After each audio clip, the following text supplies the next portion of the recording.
крымские татары много строят. Наверное, чтобы больше людей появилось в этих домах. И нужно их расселять. Без дома же не будут.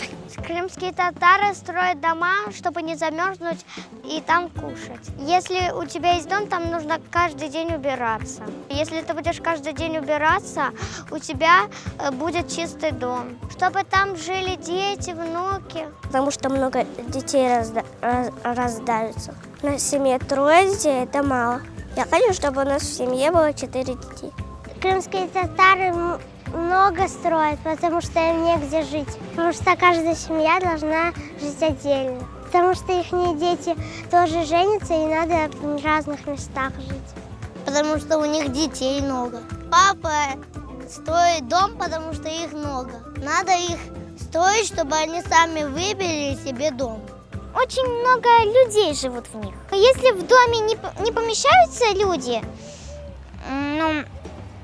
дети, то поэтому строят другой дом, и там они живут. Взрослые дети живут в больших домах. Крым татарлар чох эвлер хуралар, унчун пек стеллер хурмага. Улар севелер чылышмага.